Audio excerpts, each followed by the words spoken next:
भव्य दिव्य अशा प्रचंड मोठ्या जनसन्मान यात्रेनिमित्त माझ्या उदगीर जळकोट विधानसभा मतदारसंघातील विविध विकास कामाचं भव्य लोकार्पण सोहळ्यास उपस्थित महाराष्ट्राचे लोकप्रिय उपमुख्यमंत्री आमचे प्रेरणास्थान आदरणीय अजितदादा पवार साहेब, महाराष्ट्राचे कृषी मंत्री आणि आपल्या मराठवाड्याचे नेते आदरणीय धनंजयजी मुंडे साहेब, आपल्या अहमदपूरचे आमदार आदरणीय बाबासाहेबजी पाटील साहेब,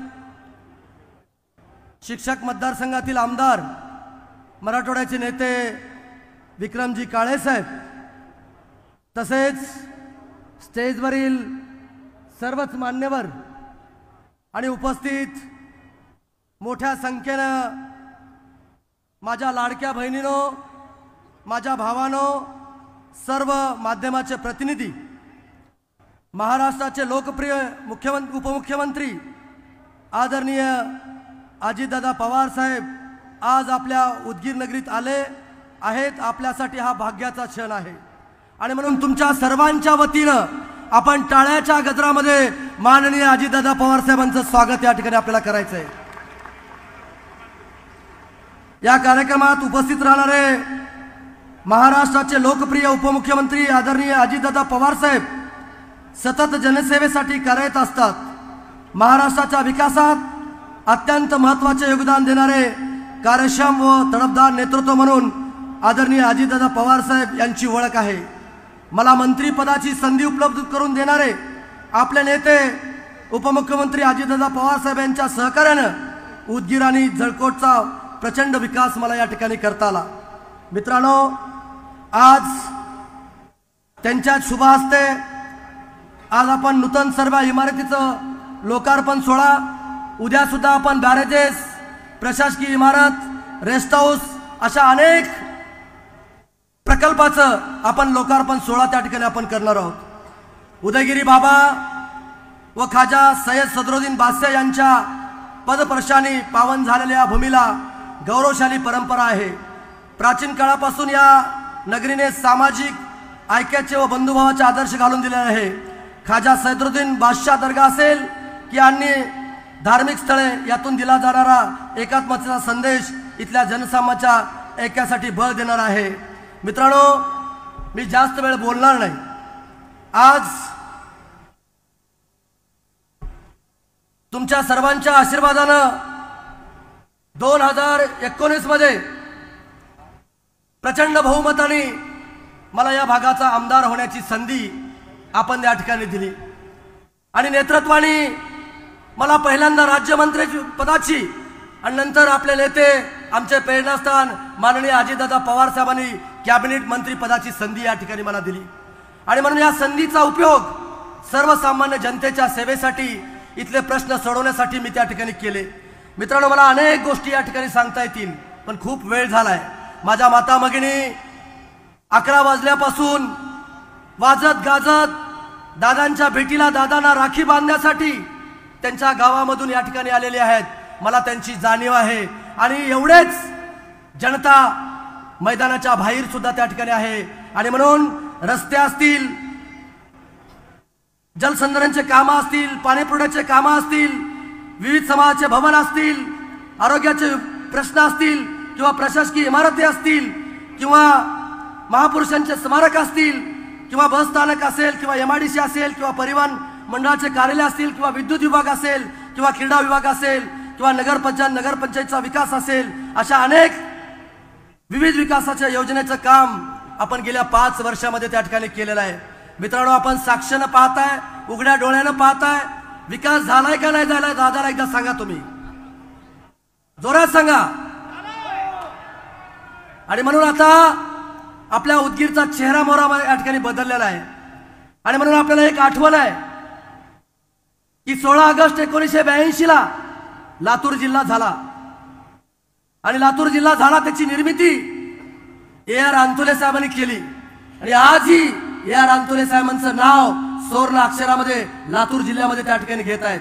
पण आमच्या उदगीरच्या आणि जळकोट परिसरातील आणि तमाम भागातील जनतेची सातत्याने मागणी होती की लातूर जिल्ह्याच्या अगोदर आमचा उदगीर जिल्हा त्या ठिकाणी जायला पाहिजे होता, ही त्यांची मागणी होती आणि आज तागायत ती मागणी होती। आणि म्हणून जिल्ह्याला जे जे इन्फ्रास्ट्रक्चर लागतं ते सगळं उभा करण्याचं काम आपण दादांच्या आशीर्वादानं आणि ह्या महायुतीच्या सरकारच्या याच्याने आपण त्या ठिकाणी केलेलं आहे। आणि म्हणून दादाकडं मी तुमच्या सर्वांच्या वतीनं एकच मागणी करतो दादा, कारण दादा शब्दाला पक्के आहेत, दादा दिलेले वचन त्या ठिकाणी पाळतात, हे संबंध महाराष्ट्रात त्या ठिकाणी ओळखत आहे। म्हणून दादा सर्वांची इच्छा आहे की लातूर जिल्हा त्या ठिकाणी निर्मिती त्या ठिकाणी झाली पाहिजे, उदगीर जिल्हा झाला त्या ठिकाणी पाहिजे, लातूर जिल्ह्यातून उदगीर जिल्हा त्या ठिकाणी झाला पाहिजे, हे तमाम माझ्या जनतेची त्या ठिकाणची मागणी आहे। हात वर करून दादाला या ठिकाणी तुम्ही सांगा का नाही। आज आपण आरोग्याच्या बाबतीमध्ये सगळ्या प्राथमिक गरजा आपण त्या ठिकाणी पुरवलेल्या आहेत, मग स्ट्रॉमा केअर असेल, 200 बेडेड हॉस्पिटल असेल, ग्रामीण रुग्णालय असेल, प्राथमिक आरोग्य केंद्र असेल, फील्ड ऑफिस असेल, अशा अनेक गोष्टी केल्या। पण इथं जर मोठा कुठला माझ्या जनतेला आजार जर झाला तर हैदराबादला त्या ठिकाणी जावं लागतं, पुण्याला त्या ठिकाणी जावं लागतं, मुंबईला त्या ठिकाणी जावं लागतं। आणि म्हणून मला दादांकडे एक विनंती आहे की इथं कसल्याही परिस्थितीमध्ये लातूर जिल्ह्यानंतर सगळ्यात मोठं शहर, सगळ्यात मोठी व्यापारी पेर जर कुठली असेल तरी माझ्या उदगीरची त्या ठिकाणी आहे, तर इथे एक मेडिकल कॉलेज त्या ठिकाणी झालं पाहिजे, अशी मागणी तुमच्या सर्वांच्या वतीने मी या ठिकाणी तुम्हाला करतो। मी आज तुम्ही पाहताय की उदगीरमध्ये प्रचंड मोठे व्यापारी आहेत, व्यापार आहे, पण इथं शासकीय MIDC नव्हती। हीच गोष्ट मी दादांच्या कानावर घातली आणि दादांनी तात्काळ ते प्रस्ताव त्या ठिकाणी माझ्याकडून मागवून घेतले आणि इथं देगलूर रोडला MIDC मंजूर केली, जळकोटला मिनी MIDC मंजूर केली आणि आता दादाकडे मी मागणी करतो, दादा इथं MIDC मंजूर झाली आहे, तुमचे संबंध महाराष्ट्रामध्ये अनेक उद्योगपतीशी संबंध आहेत, इथे मोठा उद्योग येऊन माझ्या तरुणाला रोजगार मिळाला पाहिजे, ही मागणी तुमच्याकडे या ठिकाणी मी तुम्हाला या ठिकाणी करतो। मी आज आम्ही लहानपणापासून पाहतोय की लातूरला नॅरो गेज होतं पण उदगीरला ब्रॉड गेज होती आणि म्हणून आता इथं बिदर ते मुंबई रेल्वे आणि म्हणून ती रेग्युलर झाली पाहिजे आणि त्याच्याकरता आम्ही सुद्धा त्या ठिकाणी प्रयत्न करतोय। पण भविष्य काळामध्ये दादाच्या सहकार्यानं उदयगिरी बाबाच्या नावानं आपल्याला वंदे भारत सुद्धा या ठिकाणी ट्रेन सुरू करण्याकरता आपण प्रयत्न करणार आहोत आणि दादांची सुद्धा त्या ठिकाणी आपल्याला मदत त्या ठिकाणी आपल्याला लागणार आहे। अशा अनेक गोष्टी आपल्याला त्या ठिकाणी करावं लागणार आहेत। मित्रांनो, आज मला दादांनी एका सर्वसामान्य कार्यकर्त्याला राज्याचा कॅबिनेट मंत्री पदाची संधी दिली आणि ते पहिल्यांदा मंत्रीपद दिल्यानंतर पहिल्यांदा उदगीरमध्ये त्या ठिकाणी आलेले आहेत आणि म्हणून परत एकदा मी तुमच्या सर्वांच्या वतीनं अंतःकरणातून हृदयातून मी या ठिकाणी दादांचं मनपूर्वक या ठिकाणी स्वागत करतो। खूप काही बोलण्यासारखं आहे, खूप वेळ त्या ठिकाणी झालेला आहे। मित्रांनो, परत एकदा सर्व मान्यवरांचं मनापासून या जनसन्मान रॅलीला आपण उपस्थित राहिलात त्याबद्दल या ठिकाणी आभार व्यक्त करतो आणि थांबतो। जय हिंद, जय महाराष्ट्र, छत्रपती शिवाजी महाराज की, महात्मा बसवेश्वरांचा, डॉक्टर बाबासाहेब आंबेडकरांचा, अण्णाभाऊ साठेंचा धन्यवाद। बऱ्याच दिवसांनी उदगीरला बनसोडे साहेबांनी बोलवलंय आणि माझ्या माहितीप्रमाणे मलाच उशिरा बोलवलंय अशातला भाग नाही, दादांना सुद्धा तेवढंच उशिरा बोलवलेलं आहे, बरोबर आहे ना संजयजी?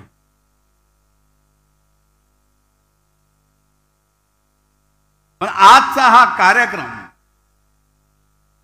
ज्या तारखेला होतो याच भागात याच लातूर जिल्ह्यामध्ये आजच्याच तारखेला 30 वर्षापूर्वी महाभयंकर भूकंप झाला। त्या भूकंपात अनेक जण गेले, त्या सर्वांना मी सर्वप्रथम आदरांजली अर्पित करतो।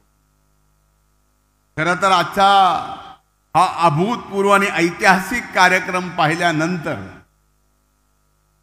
संजयजी मला वाटत नाही की आपल्या विरोधात आता ज्यांनी हिम्मत दाखवली ते सुद्धा उभा राहायला हिम्मत करतील।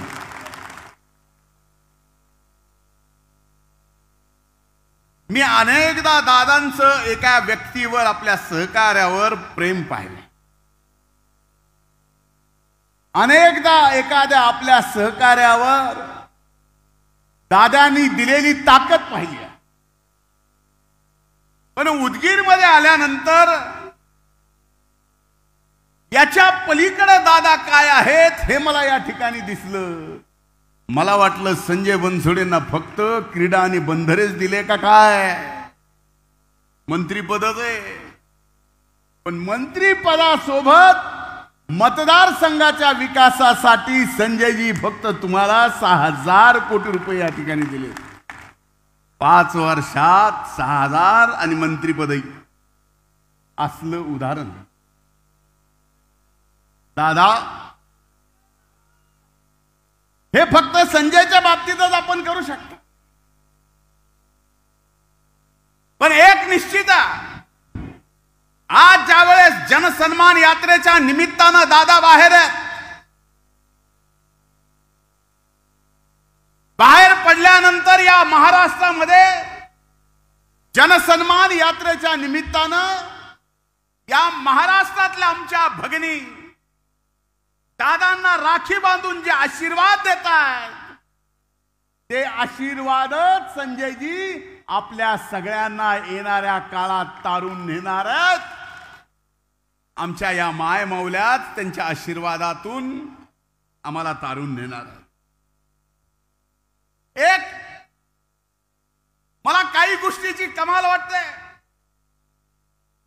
ज्या वेळेस माझी लाडकी बहीण योजना दादानी शेवटच्या बजेटमध्ये आणली, बजेटमध्ये आणल्या या लाडक्या बहिणीच्या योजनेवर एवढ्या टीका झाल्या.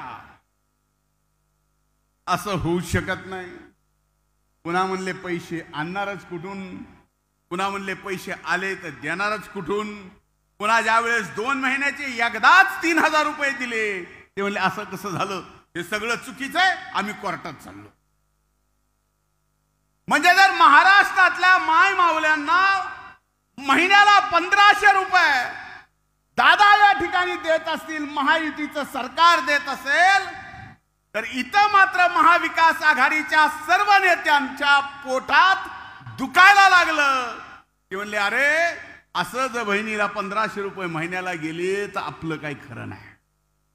पुन्हा आरोप केला, म्हणले बहीण लाडक्या झाल्या, बहीण लाडक्या झाल्या तर भावानी काय करावं, भाऊ लाडके नाहीत का, भावासाठी योजना दिल्या. तर म्हणले आता भाऊ लाडके झाले, शेतकऱ्यांचं काय. आता शेतकऱ्यांना तर 1 रुपयात विमा दिला, 6,000 रुपये केंद्र सरकारचे, 6,000 रुपये राज्याचे, 12,000 रुपये वर्षाला. एवढ्यावर इथं बरेच जण शेतकरी आले. 7.5 HP ची मोटर असणारा शेतकरी हात वर करा बरं एखादा. 7.5 HP ची 5-7 हातावर झालेत. बिल किती येत होतं बिल, म्हणजे असंच होतं का.